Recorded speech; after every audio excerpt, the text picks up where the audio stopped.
du col la kabidi dia gouverneur bolo ki mwanji kushikisha mudi muwenda to ki mwanji kushikisha mudi muwenda Jantini Ngobila Mbaka mwana wa musakata kabatu bana yenenda papa wanyi wewa udi l'homme fort les grands mayas we udi ndungu akwelo matamba we udi chibuta chanyi cha kwenda nacho we udi chilamba chanyi cha kufatuka nacho we udi mulumo ndi mwa kwenda nenda majunda we udi mulumo ndi mwa kulata fular mwa kukulata bubagi wanyi Jantini Ngobila papa wanyi mema wakumbusha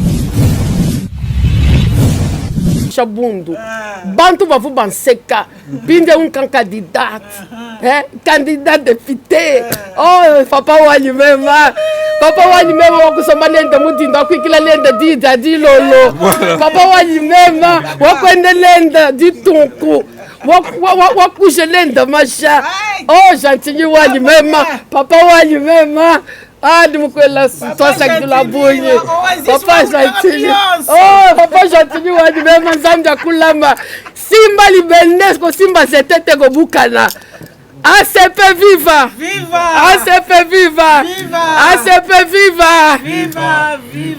viva Jantini Ngobila autorité morale Fachi Beton président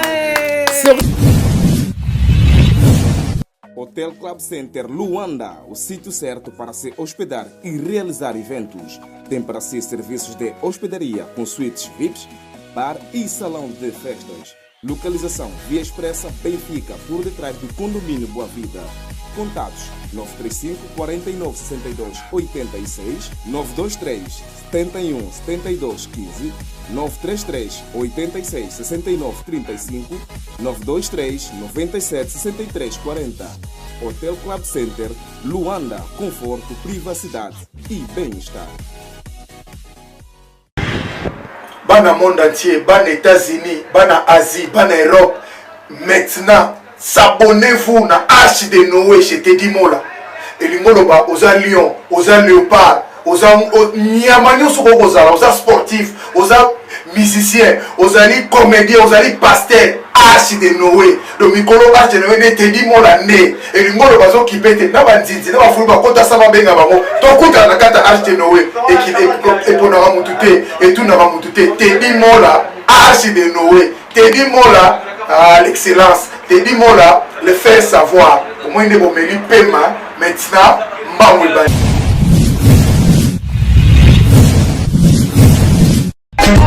Teddy Mola.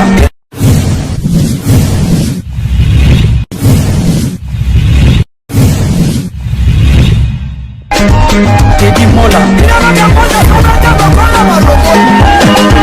Vanilla Teddy Mola du José de Panabon. Teddy Mola. Teddy Mola. Vanilla Teddy Mola du José de Panabon. Teddy Mola. Teddy Mola.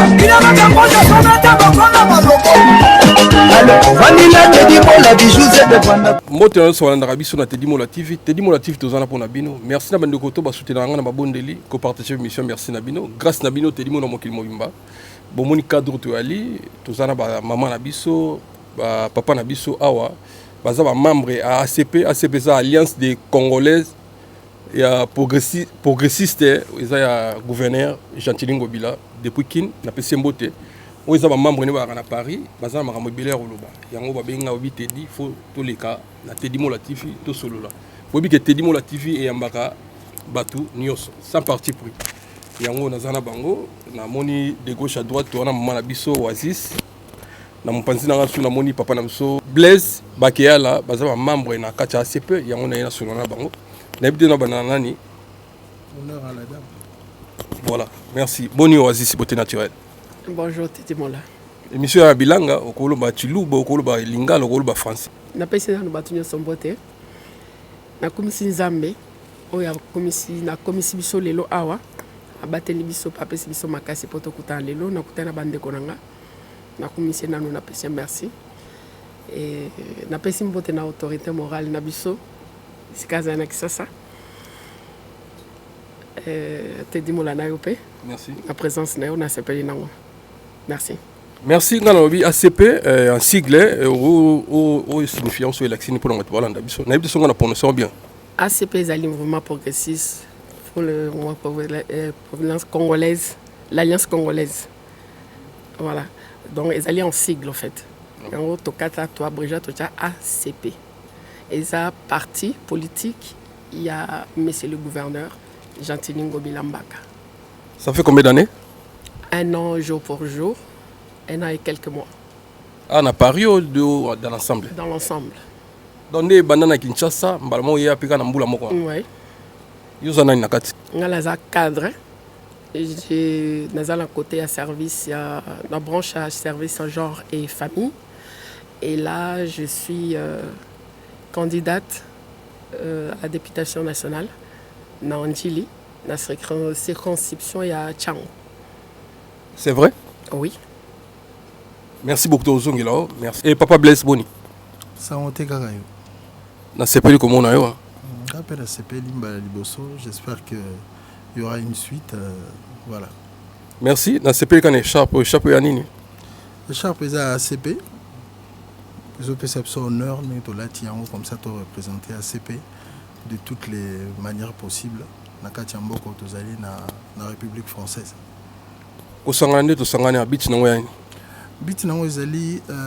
Qu'on partage déjà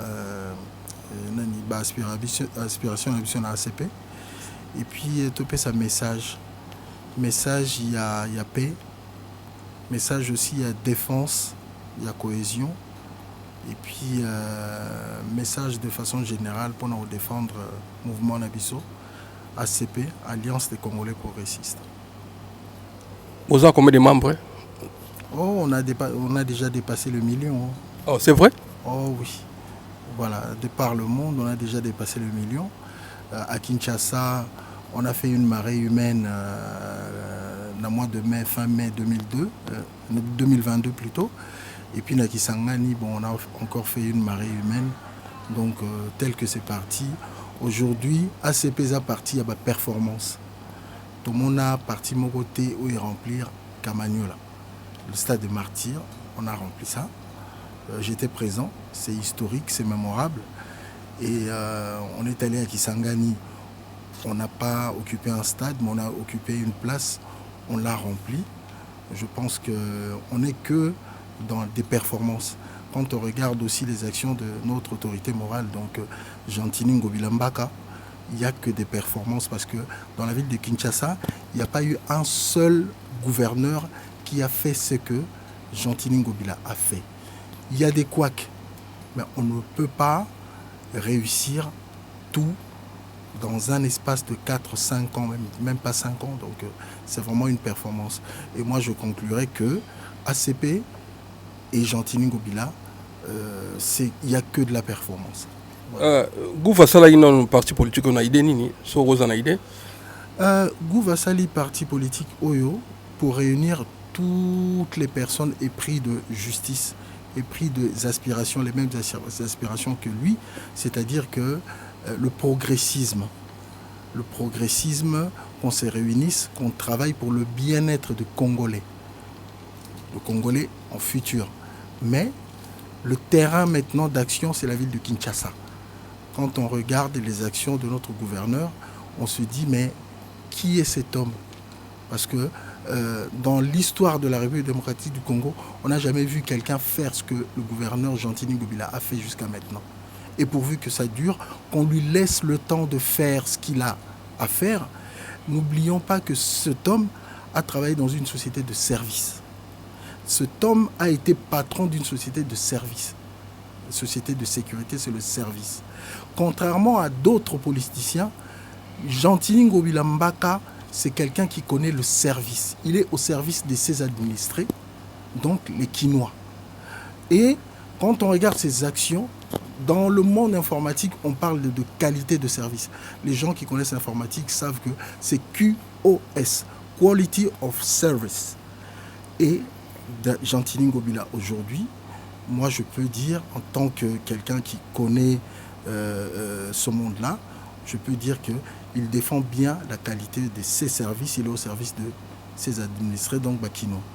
eloni ya liboso exemple oyo asali ya moko mibale oyo omoni ke congolais aza satisfait na makambo oyo asali depuis aza wana na parcourir République démocratique du Congo Kinshasa nyonso te mais nga naza mwana ngiringiri na koli na ngiringiri j'ai été à Makala Ngunza. À l'époque on appelait Makala Ngunza et c'était des ravins.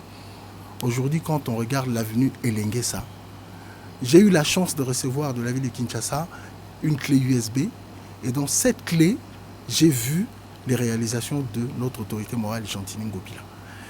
Et je prends juste un exemple, avenue Elengesa. Donc vraiment toutes les normes inhérentes à des constructions vraiment qui sont durables. N'oublions pas, on peut construire ce qu'on veut, mais il faut que ce soit durable. Durable, quand on explique techniquement, on dit une route asphaltée à Kinshasa, quand il pleut, quand il y a une cour d'eau qui traverse la route, quand il y a des torrents, qu'est-ce qui se passe? La route se casse. Aujourd'hui, j'ai vu les constructions, les réhabilitations de routes et les aménagements. Je prends l'exemple de l'avenue Elengesa. Il y a eu du béton, il y a eu du chaînage. Chaînage, c'est-à-dire fer à béton. Bâtir la route. Avant, bah, asphalter. Donc je me dis, on va retrouver quoi? Quelque chose de durable. Donc on va retrouver la route qui y tient, mais le terrain, il est ce qu'il est avec la pluviométrie de Kinshasa. Ça peut avoir des fissures, mais au moins c'est pérenne. Ce sont des routes, n'oublions pas, ce sont des routes pérennes. Ce ne sont pas des routes temporaires. Ngobila est dans la pérennité. Ngobila n'est pas dans la visibilité et à durée déterminée, non, à durée indéterminée. Aujourd'hui, on ne voit pas, on attaque, mais on attaque que quelqu'un qui travaille.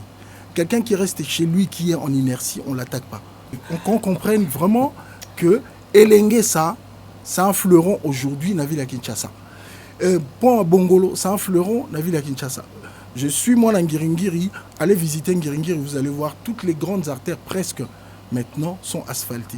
Je suis très content. Nous avons dans Ngiringiri, Navani na Birmanie, avenue Birmanie, aujourd'hui c'est en cours d'aménagement.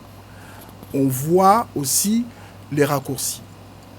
Quand j'allais sur UPN, je passais par Kitango magasin. Tout le monde connaît les tracasseries routières na UPN avec les embouteillages. Aujourd'hui, quand on passe par Selembaou, on a quoi, une vingtaine de minutes à partir de Victoire, on arrive au marché de UPN. On va commencer à citer les actions de Gentini Ngobila. On va dormir ici. Marché central?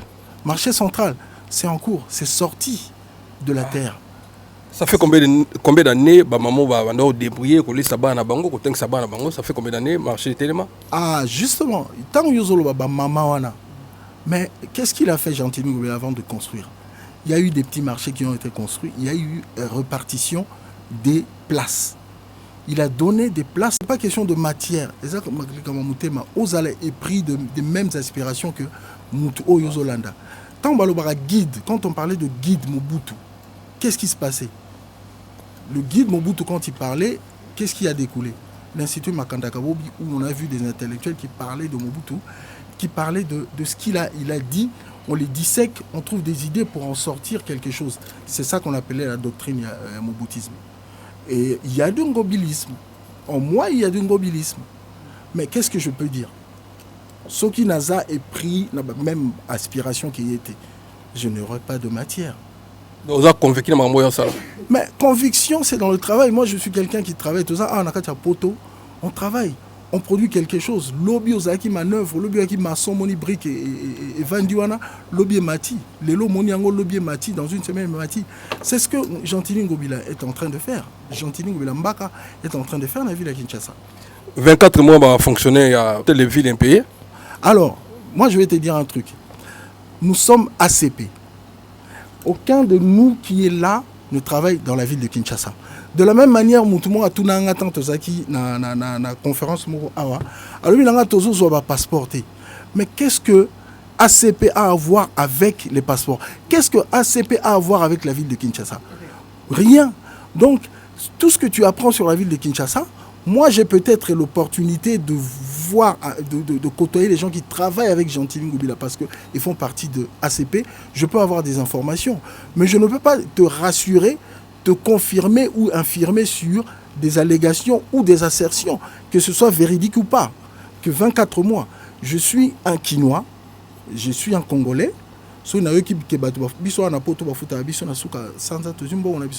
Mais quand tu entends ça, ça fait mal. Mais il faut dire que le président Mobutu disait, le président Mobutu n'est pas un magicien. Seul, il ne peut rien. Avec l'appui de tout son peuple, il peut tout. Maintenant, est-ce que Gentilly Ngobila, c'est un comptable? Il travaille au service de personnel? Non. Donc on ne peut pas aller dans ce contexte-là. Nous, on est là pour ACP. On est là pour les défendre, appuyer les actions, accompagner notre guide, notre autorité morale. Donc, ne faisons pas de mélange de mais tant que vous avez comptable, mais tant justement, tant que vous avez un contexte, il y a ville à Kinshasa. Or, nous, on est des membres à ACP. On est des membres à ACP. On n'est pas des employés de la ville de Kinshasa. Donc, quand on apprend les choses, il y a la République démocratique du Congo, on apprend par les mêmes médias que yo. Tu vois? Donc, on a porté commentaire na métier à Moutouté, on a porté commentaire sur le fonctionnement à DGRK, le fonctionnement à la ville à Kinshasa. Et je ne peux pas. Je ne suis pas dans ce service-là, en fait. Donc, voilà. Oh, tu vois? Et moi, je n'aime pas on m'a dit et Dieu m'a parlé. Ce sont des choses vagues. Là, on est entre humains, on va se dire des choses qu'on connaît, qu'on maîtrise. Donc, les actions de notre gouverneur de la ville de Kinshasa, autorité morale Gentilly Ngobila Mbaka, et ACP. Si on se limite là, vous aurez de la matière. Merci beaucoup. Waltis Beauté Naturelle. Déjà, bien ACP, un écoquille. Déjà, Gouf, Azagina vice-gouverneur, mais c'est Neurombungo, Fumo Bangamoyo. Basé sur quoi que vous avez dit, au moins, pour gouverner. Je vais revenir sur ce que le siège a dit. Bapanzi Sango, Bapanzara Sango Mabe. On a énuméré tout ce que le gouverneur a fait. Mais Moutoumou Kwazo le bangote, Congolais Moukazo Kumisangote. Mabe Kaka, donc malentendu Moko Kaka, et Panzani réseaux sociaux mobiles. On comprend. Ça veut dire que Mabe, donc, Bola Mounaye, Bazolo Belangote.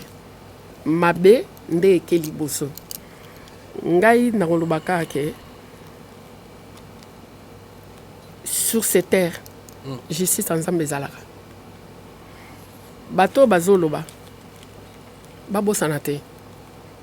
Que monsieur le gouverneur Gentilly Ngobila aille à les aider, aille à les donner à manger, aille à foutre la banque de transport, à participer à la vie na banque active.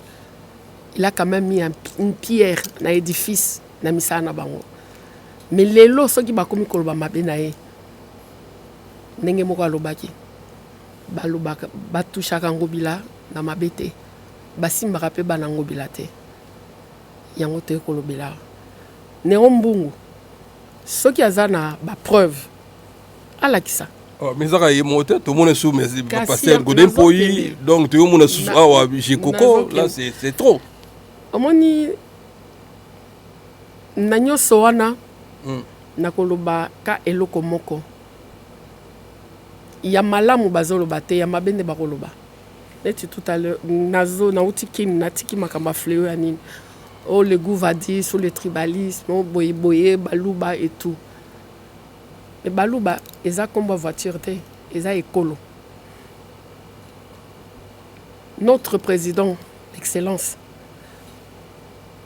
Félix Antoine Tshisekedi, béton, et qui passe là en deuxième mandat avec suffrage universel, sans concurrent. Azoleka.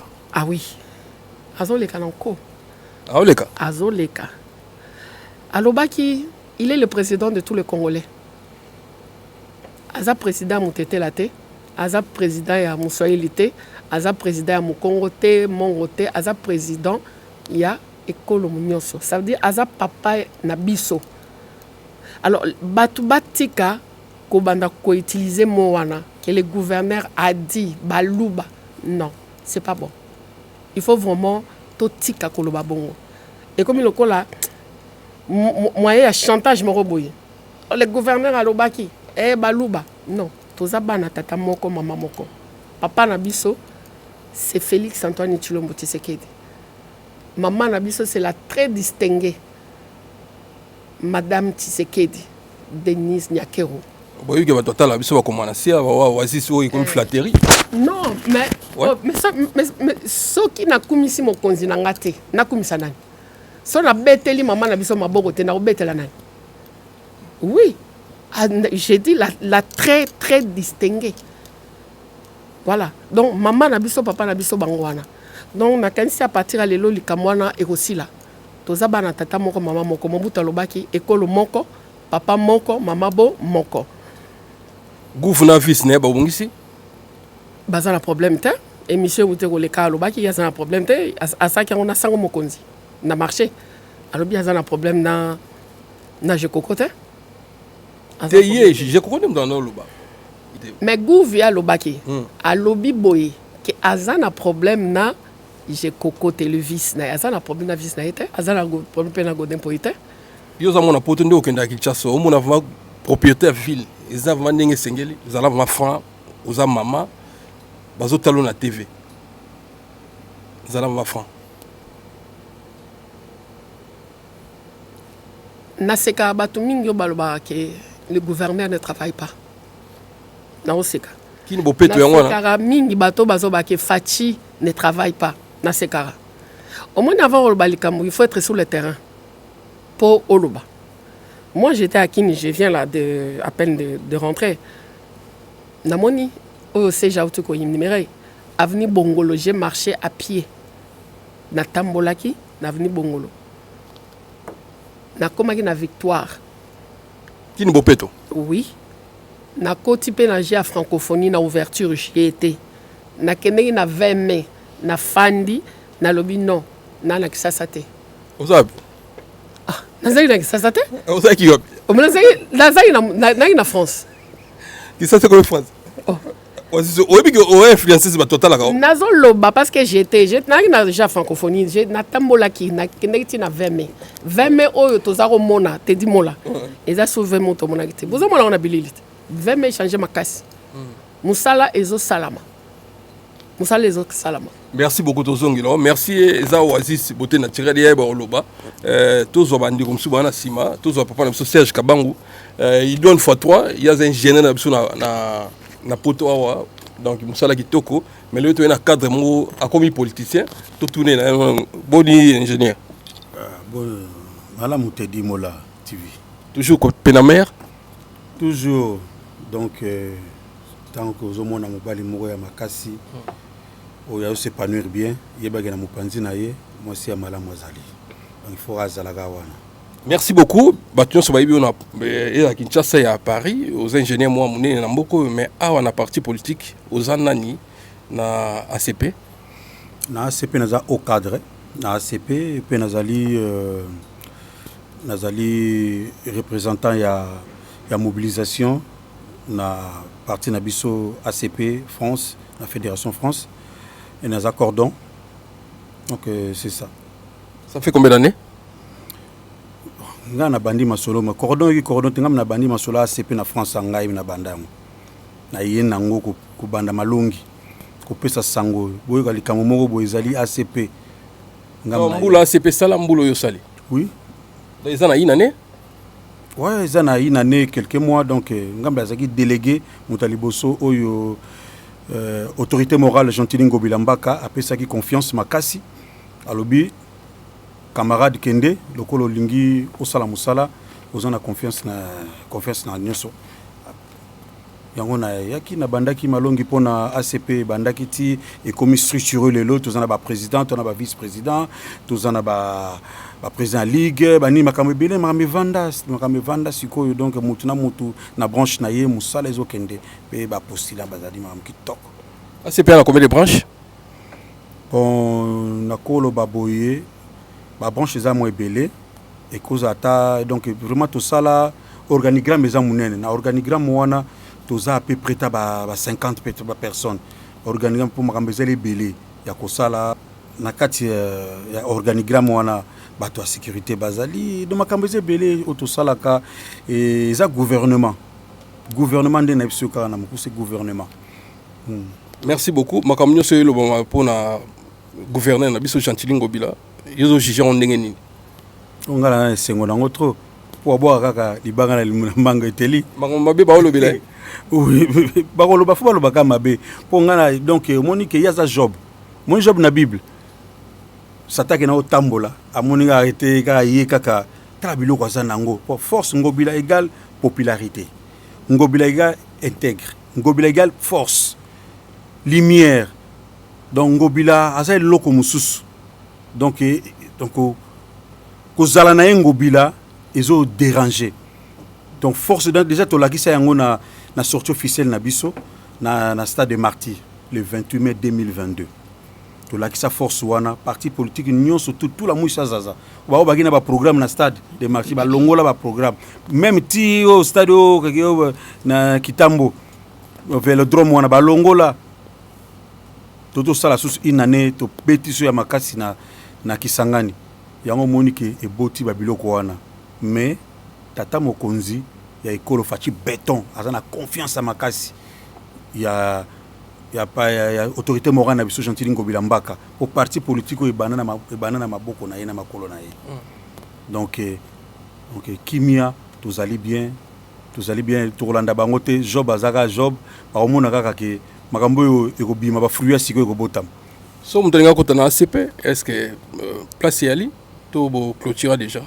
Non, to clôturer ACP ezaya batune surtout moni ACP yo ezaya bana poto pas déjà c'est déjà lobby kambango donc ezama sola poto a démonter so moni biso lelo yo to zala ba makambo me to côté politique pour to mona mutu wana makambo o ba projet azanango ozo soutenir puis ba projet président de la République donc makambo asala na vie na ye donc asa exemple munene donc to la laté bana poto na minute oyo parti oyo ko défendre vraiment ba projet otozana ngo pona mboka na biso mata parti yango ACP donc ezaya ko funga mapona mutu surtout donc obengi kaka ngingo bokoti question mo so ba sala élection susu ba voter tant que gouverneur a oleka biso azala gouverneur te arozala wana toujours pour nous servir président de la République arozala toujours pour nous servir peuple naïe na place sur barochaye c'est un serviteur ayebi na biso aza intègre aza serviteur ayebi ko tosa ayura mso ba bibi allez pa chef allez Ngobila zapi mbango sa ye papa nazali wana keno sala boy mbala moka ki osala musala aza mwana musala ya fachi béton botika yena na patron nae. Merci beaucoup. Merci tous maman. Boni santé. Bonsoir, santé ça va par la grâce de Dieu. Kombo nani bandiko balanda? Kombo nanga maman Ani Mukemwendo Ani. Ozana na ACP? Naza au cadre na ACP. Pardon, l'émission non, bino quoi au cadre, il faut expliquer tout. Ben oui, pour battre balanda biso, ba au cadre bino tout donc ba membre simple ba rater. Ba membre bazalinga naza au cadre na ACP et naza adjoint à papa Serge Kabango na pour la mobilisation et après cela naza candidat député national na Tcham. Toi combien de députés de Tovandia? Ba candidate. Bon toza misato na habité ceux qui papa na papa Serge toza misato. Toza 3. Est-ce que bana Tcham ba c'est président ba idée malamu pour na mboka? Toza vraiment na ba idée malamu ya kotia ba changement kolandaka konzena biso ndenge azosala et biso pe tolandi kaka conseil na ye po tokende kotia moi changement quoi moi kopesa moi eloko muke oyo bato ba ko se retrouver quoi.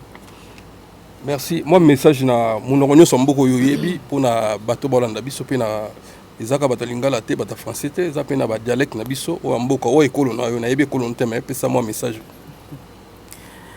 Bon, ya liboso na lobana na Swahili jambo yenu wakongomani wote na misalimia popote mwiko natokea France. Tunataka kuleta message ni nini? Ni ya inchi yetu Kongo. Inchi yetu Kongo atukuyuwaka mavita wala kukimbia wala magumu. Meleo kimya iko nakuya, tunapata mkubwa ule anasimama mbele ya bazungu, anapika mkono kumeza, anasema no, anakatala, anasema hii kitu hakitaweza kufanyikana. Ni nani? Félix Antoine Tshisekedi Tshilombo. Antuka minta milomba mwe bote, ba mama ya Kongo, ba baba ya Kongo, ba toto ya Kongo, tukwe bumoya, tushifate mabitu batu biko banasema. Juu nini abayengake inchi mu mwaka 4.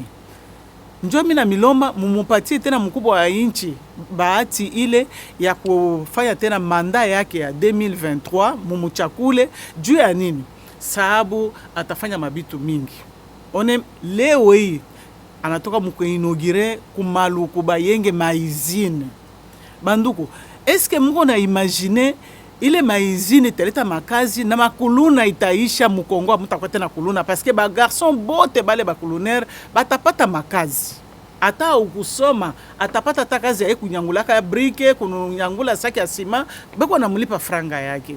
En tout cas vraiment si bote tukwe nyuma ya mkubwa ya inchi. Sasa nitaleta tena mashauri ni ya bakongomani bale beko ndani ya ACP. Juu ya mkubwa wetu autorité morale Jean-Tini Ngobila-Mbaka. Na mwambia mkubwa wa inchi, hii ni message ya mkubwa wa inchi baba Tshisekedi na mama Denise. Mama Marthe wenjo na mzala Félix. Umwambia mkubwa wa inchi asifate ile bitu batu beko banasema. Ya kusema Ngobila anafanya hivi, Ngobila anafanya hivi. Ni batu kwa natafuta kuleta ile kuchonganisha. Juu nini Ngobila ache kazi benye biko nafanya. Comme ça mkubwa wa inchi aanguke kuma election. Anapasha kumumaintenir Ngobila fasi iko, Ngobila fanye kazi yake na kuma election atenda parce que angalia ma œuvre yote bana réaliser. Ni juu ya nini? Sababu eko na mtu wa kazi mwenye anapata mtoto wake ule Ngobila ni mtoto wa Tshisekedi. Donc eko na anasubiri na kuitika biote benye mkubwa wa nchi eko nasema na njoo eko nafanya. En tout cas vraiment tukwe bumoya, tusilete mafujo, tuchangane si bote juu ya nini 2023 twende kuma election. Kila mtu achakule ule mtu anapenda. Sasa sie ACP tunachakula nani? Félix Antoine Tshisekedi Tshilombo njoo wetu president tunamchakula juu ya kuendeleza inchi yetu Kongo itengene na ikue Allemagne ya Afrique. Merci maman. Tozongila Papa Blaise. Papa Blaise nasi na oki message bandeko nyonso bapesi. Yo ko yebisa peuple congolais nini na ba spéculation to nde on lobika biso to na ba TV na ba radio. Ko lo ba nini message mo apé pour na gouverner soko zanango. Message à paix ezali déjà par le travail à gouverneur avec vision et à président de la République Fachi Beton. Sur totali na histoire ya mboko na biso, on n'a pas vu un seul gouverneur créer ce tandem là avec le président de la République. C'est un tandem qui est positif. C'est un tandem qui tend vers la réussite, qui est déjà une réussite. En tout cas, on voit deux personnes qui sont là, qui travaillent pour le bien-être du pays. Et c'est visible, hein? C'est visible. Donc, il faut leur laisser le temps de faire quelque chose. Il faut toujours laisser le temps aux gens qui sont vraiment là pour le bien-être du Congolais de faire le travail. Seul le résultat du travail est visible. Aujourd'hui, on crie Zandu, Zandu, Zandu. Seul le résultat sera visible. On a eu des journalistes qui nous posaient des questions. Oui, Zandu, Zandu.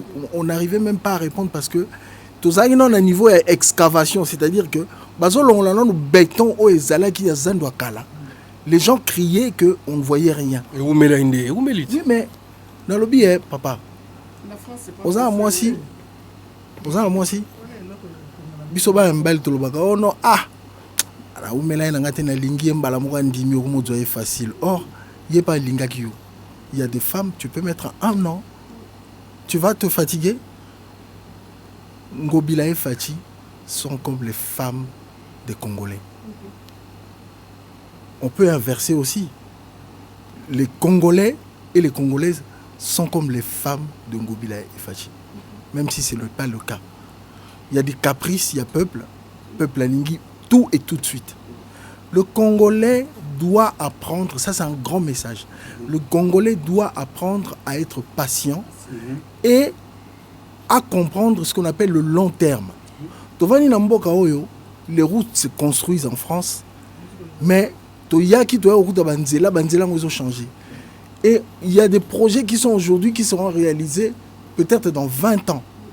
Mais même si le français, l'européen, l'occidental crient, mais à mon réalisation, ils ont réalisé. Aujourd'hui, les routes sont réalisées. Les gens doivent savoir que le pays, pour que ça change, il faudra un temps. Et faire confiance à ceux qui changent le pays. Parce que il y a beaucoup de gens qui parlent. Moi, je ne vais pas citer le nom. Tel politicien a attaqué Fachi, tel politicien a attaqué Gentilin Ngobila. Mais il y a quelque chose qu'on dit, qu'on oublie. C'est le CV. Na salaki nini. Yosala nini. Yosala nini. Mais regardez le CV. Après, voilà. Regardez le CV. Peut-être qu'on n'a pas de communicateur na Congo. On n'a pas cette notion-là, une école de communication. Mais, non, bien. Jacques Seguela Salaki nini pour Mitterrand. Aujourd'hui, c'est lui qui a vendu Mitterrand. Est-ce qu'on a une école de communication? Non. On peut avoir l'information. Mais il faut avoir cette technique de dispatcher l'information pour le bien-être du peuple, pour le peuple à l'informer.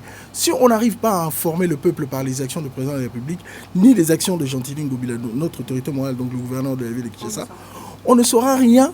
Le peuple va crier, il ne saura rien. En République démocratique du Congo, on a un défaut de communication. C'est pas de l'incompétence, c'est un problème de formation. Naroz à la communicateur, cela ne veut pas dire que je connais les techniques de communication. Si on est formé en communication, on va dispatcher l'information à bon escient. Si on n'est pas formé, on va faire de l'amateurisme. Et ça porte préjudice na action, il y a président de la République, na action, il y a notre autorité morale de gouverneur, il y a ville de Kinshasa, Gentilin Ngobila Mbaka, ça porte préjudice même na ministère, ministre, les gens qui travaillent pour la République démocratique du Congo. Même armée et tout. Donc tous ces services-là, ça porte préjudice. Donc il faut tout axer sur la communication pour tout informer le peuple, na information à malamu et non tout tika. C'est toujours la mauvaise information qui brille. La bonne information est cachée, pas parce que Balinga qui va cacher un mot, parce qu'on n'a pas les outils, on n'a pas de compétences soyons conscients qu'on n'a pas les compétences pour dispatcher l'information à bon escient. Merci beaucoup pour notre président de la République. Dans le deuxième mandat. Mais papa, c'est un souhait personnel. C'est un souhait pour la ACP. C'est un souhait pour notre autorité morale. Membre ACP, nous sommes porté le président de la République à Meleka. Parce que il y a le travail. Hein. Voilà, il y a le travail. Le Congo, c'est 2 443 000 kilomètres et des poussières. C'est grand. C'est très grand. Donc, on ne résout pas les problèmes des Congolais comme ça en un claquement de doigts. Donc, il y aura des poches oyo, mais il y aura des poches oyo, totia yango likolo po epesa élan na peuple akendaka na guide na ye na même lina guide na ye. Ce qui a même lié un guide n'a été, ils ont créé des mésententes, des mécontentements. Et puis les réfractaires, comme dit notre autorité morale, les réfractaires en profitent. Les réfractaires, ce sont les gens qui réfractent, qui ne reflètent pas les bonnes choses. Merci beaucoup, Papa Blaise. Tous hommes, madame celui-là. Boni, maman. Madame, papa, Tedimola. Ngana yebio, bandeko batala yo, ozanani. Ngai nazali, maman Lila. Moi, si à Serge Kabango. Naza présidente et à femme d'aujourd'hui en France. Oyo fondateur nango, Azana Kishasa Kuna. Ezali Moda. Ndaza fondateur nango à partir de Kishasa Ngai. Nazali présidente en France. Femme d'aujourd'hui? Femme d'aujourd'hui, Bassi Alelo. Bassi Alelo, au bazan makanisi ya malam, au bazo ko évoluer malam, Bassi Alelo. Ezaka na kata ACP? Oui, eza branche na kata ACP. Ouais. Moi message pour la maman partout dans le monde Hollanda. Message moi me pousser. En tout cas message au nga naza nango pour na ba maman na biso. Ba maman ya France, ba maman ya Kinshasa, ba maman ya partout. Nakosenga boya ebele na femme d'aujourd'hui.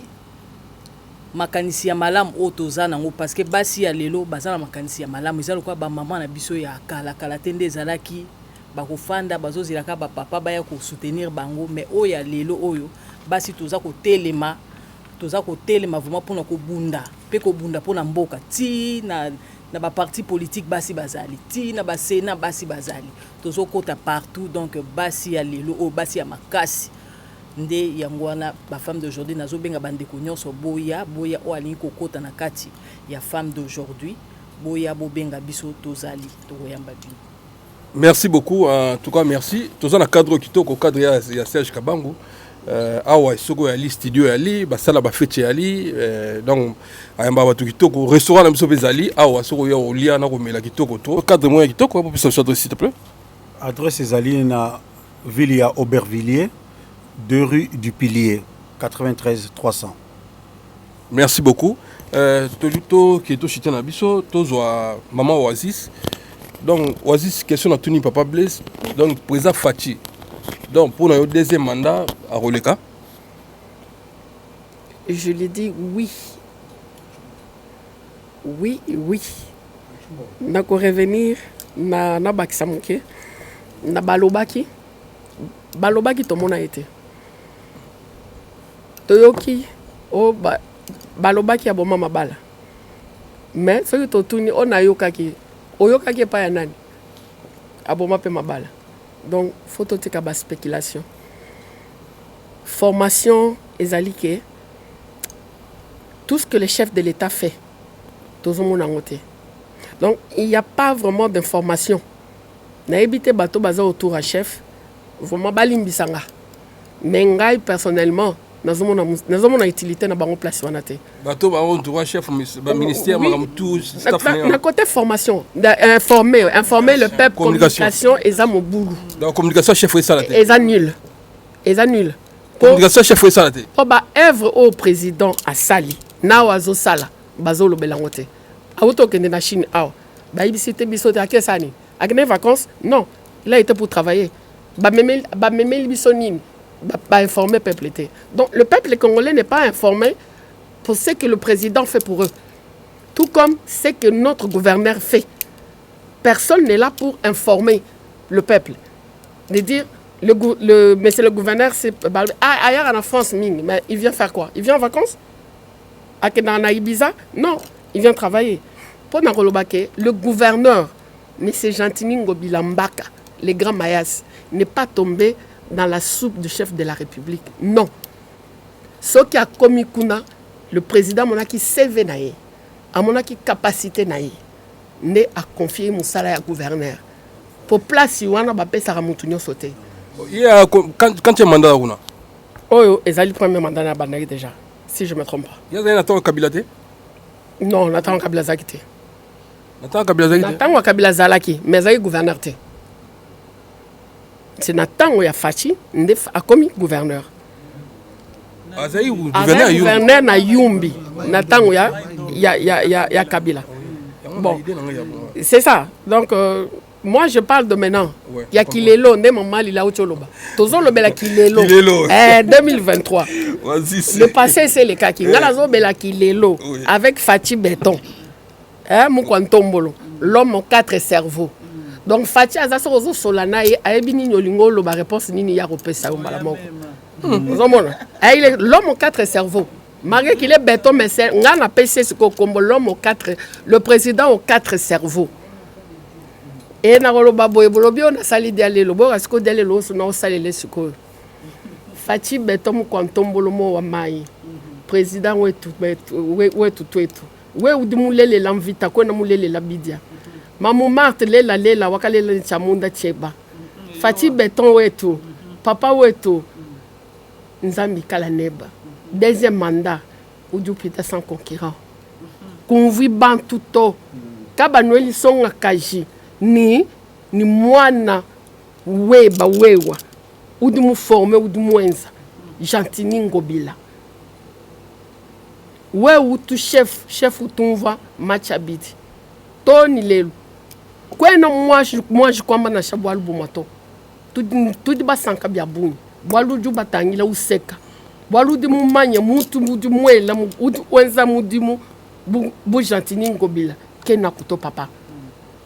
En tout cas, nous sommes tous les gens qui Maman Marthe, ou du moulela.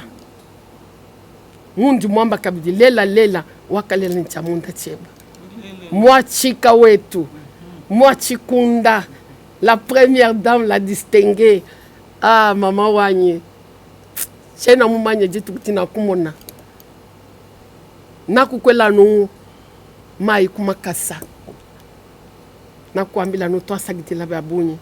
Munyima muluma mukola mutumukaje mukola munyima toi sagidilo abuyi kwa bien subi du wenza bonfoma du tout ndindomba bana betu bons batatu bamamu bana bayaya kanu kadibia biunvo to Fechai Jantini Ngobila chance Fechai tatouage du tout chance Boajikija apeta kabidika mandamu kwabu bwa endanimi dimu yenda kumpala ki mwanji kushikisha to tout idianu ku avant ki mwanji kubwela mene to pinjo tukadini société wa makaro tukani ma société a machine tena mwakwele kankundulila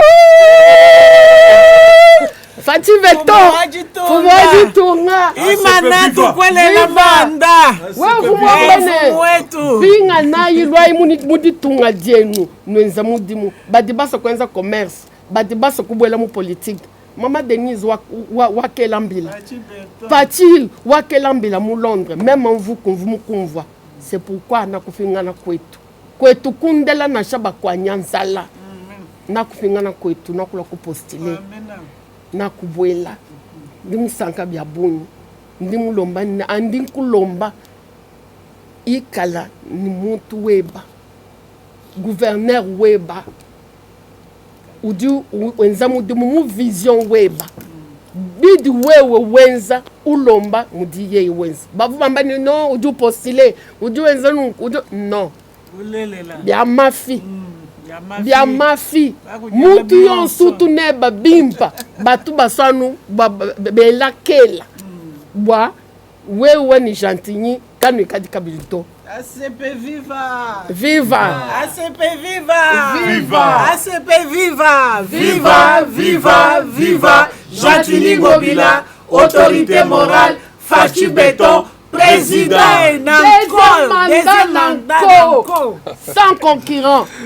Donc voilà. Toi c'est que dit la bouni bana betu ndimunu nanga bya bouni ndimunu nanga bana balubumbashi likasi kolwezi kisangani kugoma vraiment ndimunu la toi c'est que dit la bouni la mai fumwa du tunga ndilo mbaba ba garde corps ba policier ndinwela myo ya bunyi to sakidila la mainfo mwa di tunga to di nenda di jing to di jinga di kolla kabidi dia gouverneur bolo ki mwa kushikisha mudi muenda to ki mwa kushikisha mudi muenda Jantini Ngobila mbaka mwana wa musakata kabatu bana ya nenda papa wanyi wewa udi l'homme fort les grands mayas wewe udi ndungwa kwelo matamba wewe udi chibuta chanyi cha kwenda nacho wewe udi chilamba chanyi cha kupatuka nacho wewe udi mulumo ndi mwa kwenda nenda majunda wewe udi mulumo ndi mwa kulata fular mwa kukulata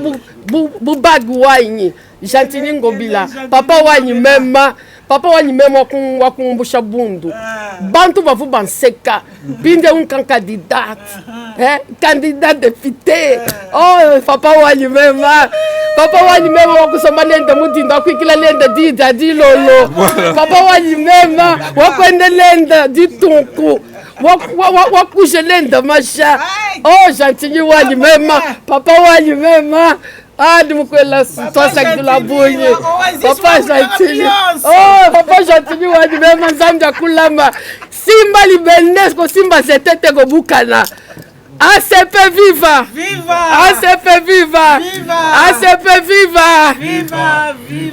viva Jantini Ngobila autorité morale Fachi Beton président. Sur ce, je dis merci à tous qui ne sont pas présents avec nous. Loin de cœur et près des yeux. Merci à tous. Voilà, merci beaucoup. Je salue le conseiller principal, maître Martin Moulumba. On a professeur, donc il va conseiller mon conseiller. Mon fils Martin Moulumba n'a pas son mot de la Kinshasa. Blaise Louyeye. Blaise Louyeye, Balobi Banalemba toujours. On peut s'y souvenir un beauté.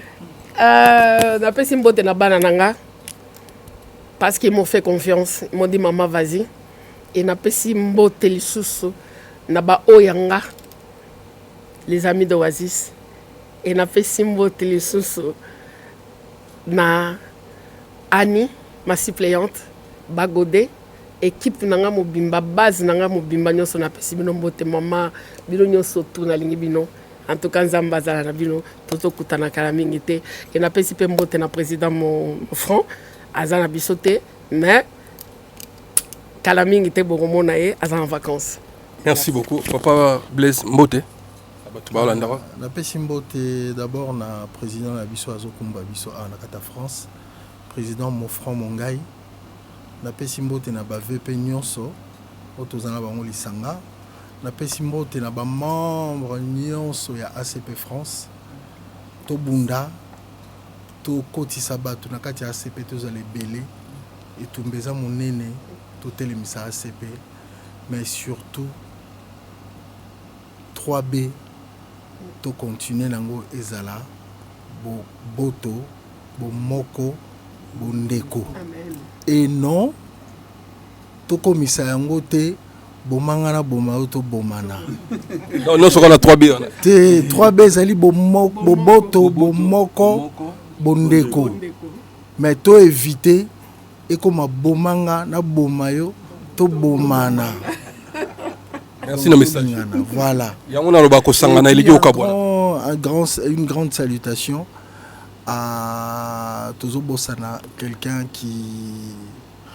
qui accepte tous les mois de nous recevoir dans sa salle et pour les réunions et tout. Il ne faut pas oublier, il s'appelle Achille Bopesso. Grande salutation. Ah oui, c'est vrai, j'ai oublié. Voilà, il ne faut pas oublier ça. Ce sont des actions à ne pas oublier.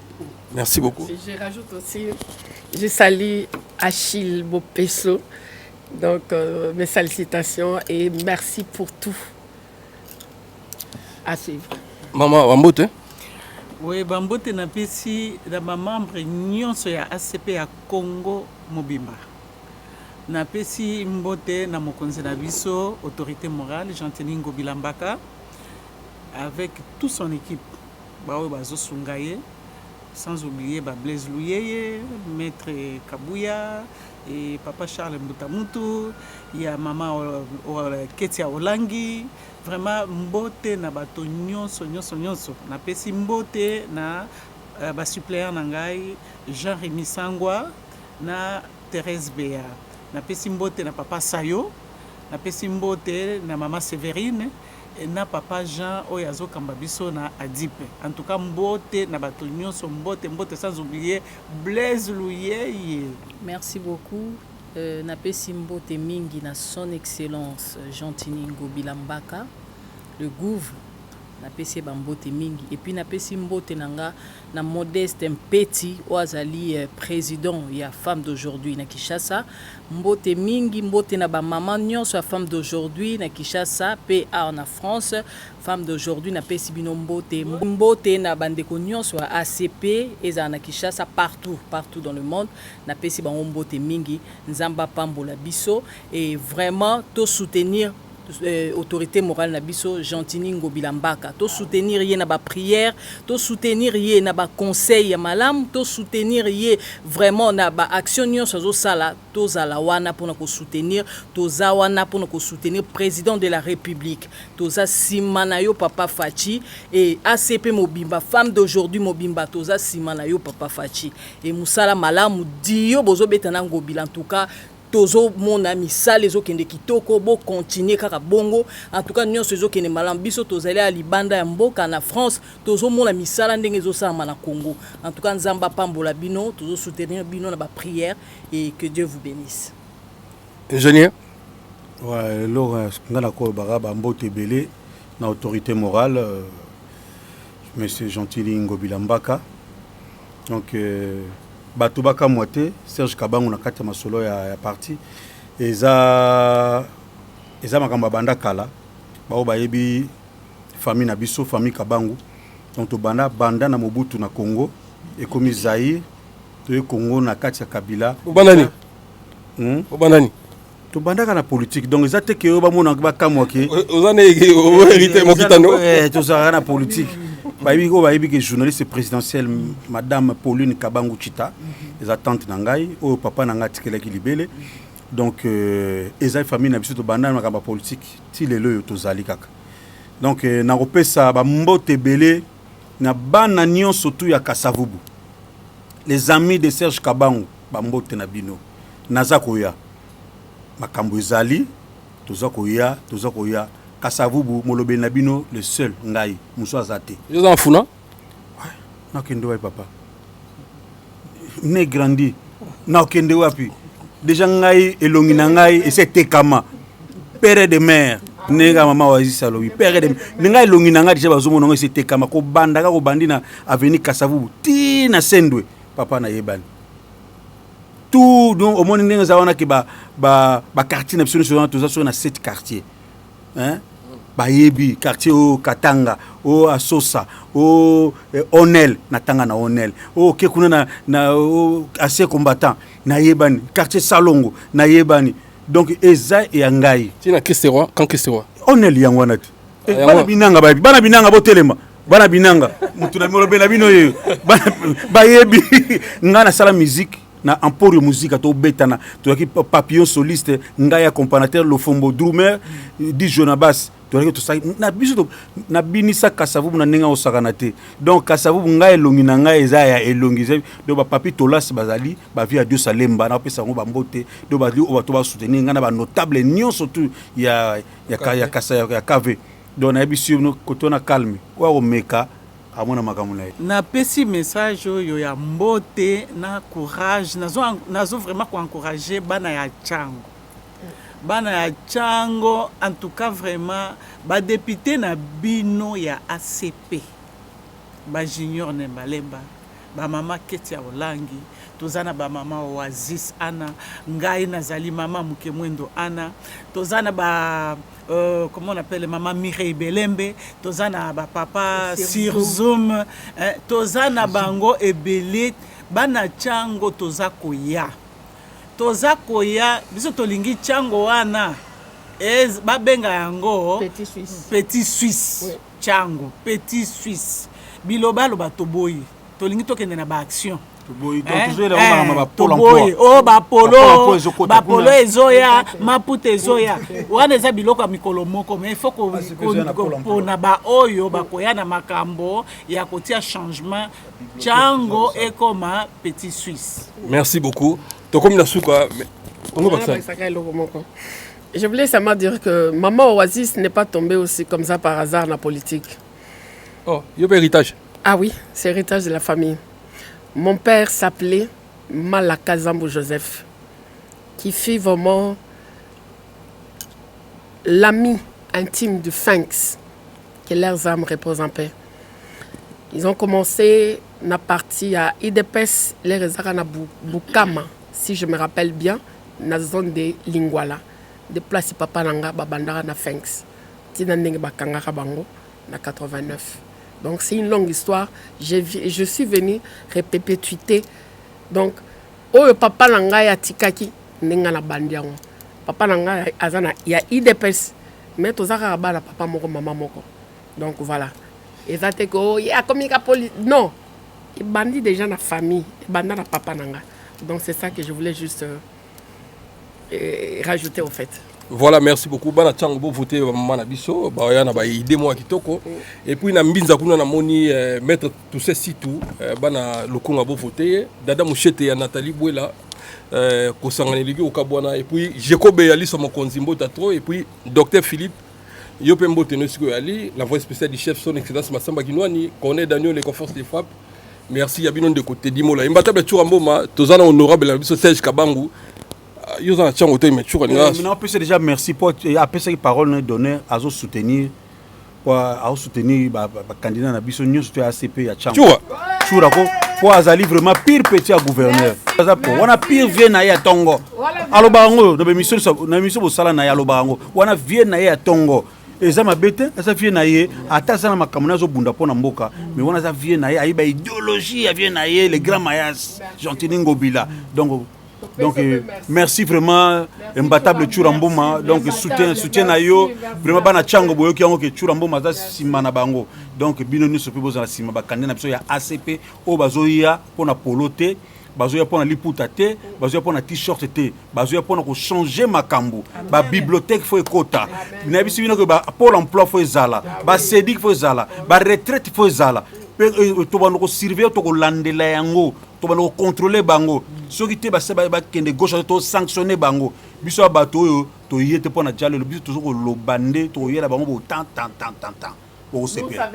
Merci beaucoup. On appelle si mes Blaise Jounou Mbota to gouf Jatilingo Bilambaka na lelo fort vieux niveau c'est pelisanga il oumela la place voilà quoi donc plaisir à tous les gars mayas donc très cool Tolingi batabongo humble donc Toroya Kinshasa Toromona donc yé voilà ta kitoko propre gouf na photo moko boya kala beta pesar oh gouf Jantili gouf va beta pesar Weston. Donc il est on a l'accent. On l'accent. Voilà, Gouf mote. Merci en tout cas merci. Et salut plaisir aux ala soutien on a niveau Europe ba ndekuna yo ba soutenir yo Gouf zana bango bien et puis botom samboka bien ba tubalia ba sepela banzela kitoko. Ya bino de côté dimo la suivre. Check. Nous sommes tous derrière Jean-Tini Ngobila Mbaka. Viva Jean-Tini Ngobila, autorité morale, Fachi Beton, président de la République. C'est à nous, c'est Bella CP. C'est Bella CP. C'est à nous, c'est Bella CP. Oh, mais la Fachi. Oh, Bella, Fachi, Bella, le pauvre.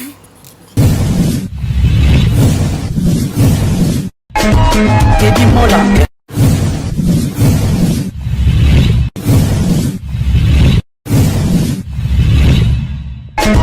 Teddy Mola. Manila Teddy Mola, du Joseph de Pandagon.